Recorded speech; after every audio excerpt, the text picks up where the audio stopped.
I've been thinking about what is the principle of knowledge, the principle of all knowledge in Proclus. Proclus had this dream, inherited from Plato, of grounding everything we know, the basic truths about all the different kinds of beings, in a single principle that would not itself be grounded in anything else. And this is an idea that has come up very often in philosophy, and very often the answer is, well, we start with what's self-evident, right? We start with, say, our perceptions, because they are self-evident and we can ground ourselves in them. Or we start with basic, undeniable facts, like, I think, therefore I am, or there is something and not nothing, or there is unity, or each thing is what it is, or something can't be both itself and not itself at the same time. And there are many such candidates that have been proposed in the history of philosophy. And Proclus has a work that seems like he thought this way too, because he has this presentation of metaphysics, the elements of theology, that is a series of propositions, and each of them has a proof, and the proof of the later propositions depends on the prior propositions. So that ideally, you think, all of these propositions would be based on a set of simple proofs and definitions, simple axioms and definitions. Something that he doesn't do in that text, and that has puzzled many people, but it seems like there is this project there, And I do believe that there's this project in that book, but I don't think that that is his project for grounding all of our knowledge. And the reason for that is that Proclus had an idea about what it would take for something to be self-evident. He thought when we grasp something that's obvious and self-evident, we have a mental process which he called noesis, right? Insight. We can translate that as insight. And in insight, right, it's different from perception. In perception, I only know the things I see and touch and smell after I've seen and touched and smelled them, right? I use my senses to know the world, to access the world. Insight for Proclus is different, because it's not that we use our abilities and then get in touch with the world, but we have the world inside us. We have the things inside us, or we even are these things, and they produce our activities. So when we say, for instance, that everything is itself, right, the law of identity, each thing is identical with itself. This isn't because we are, in some sense, grasping identity existing out there with our mind, but because identity, the concept of identity, is part of our minds, and it produces in us this activity. It manifests itself in us. It makes itself evident. It shows itself. Now, for Proclus, such a thing that shows itself could never be the principle of all knowledge, and let alone the principle of existence of things. And the reason for that is that whatever shows itself, it has to have a certain two-in-oneness. Because you have to have the thing, in this case, in the example I gave, identity, right?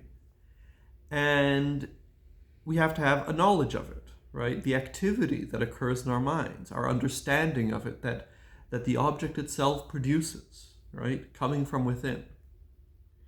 And the truth of this insight is really this unity of the activity of our minds and the thing, right?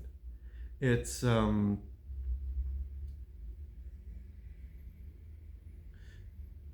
this is even this unity of these two things is really for Proclus what makes insight more reliable and a better way of knowing things than perception? Because perception always has three things at least, right? There's me, my body, there's the thing I sense, the thing I see or touch or smell, and then there's the relationship between the two of us. And so I always only see part or feel part of what the other things are. I only see what they do to me. Whereas in insight, I have the thing in me, in my mind, and that thing produces its own image. It produces its own presence in me. And so in that way, it makes itself present. So there's this two-in-oneness, this identity between what is known and the activity, right? The activity is just the presence of the thing. In this case, the insight into that everything is identical with itself is just the presence of identity in our minds. But if it has this two-in-oneness, then it has oneness as a feature of it. And it itself can't explain this oneness. Not even identity can explain the oneness it has with the presence of identity. Because if it were, let's say that identity, it was what it was to be one, right? And at the same time, it's two, because it's both itself and its presence. But itself, that's one thing, and its presence is another. That's why we say two. So each of these things is one. But we said that what makes something one is identity, is this thing that makes itself known. So it's made out of two things, each of them is one, but we saw that what it is to be one is to be two, actually. So these two will actually each be two, and so we have four. And each of these four will itself actually be two, and so we have 8. And we end up actually with an infinite amount of things, of identities and their presences, and the presence of identity and its presence, and so on and so forth. And so what made itself known to us, what made itself clear to us, is actually something really obscure and indeterminate, which has this infinity in it. But that just goes against what we were trying to say. We were trying to say that this thing makes itself known, makes itself present. And not that we have this vague feeling of some hidden depths that we could plumb, and we could plumb for infinity. No, we have a certain knowledge that is self-evident to us.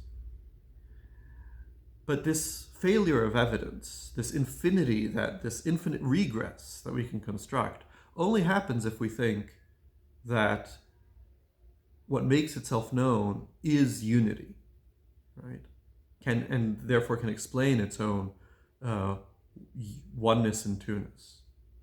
If we take that away, then we preserve our phenomena, we preserve insight. So that means that if we want to be true to the phenomenon and preserve the fact that there are these things that we have insight into and that have this curious two-in-oneness, then the origin of oneness is something beyond them. They themselves are not oneness.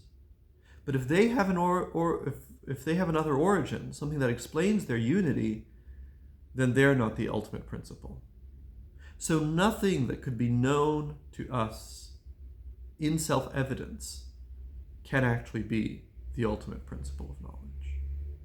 And so knowledge, if we're going to do a science that grounds all of knowledge in some first principle that is not itself derived from anything else, that this project isn't going to start from self-evident propositions.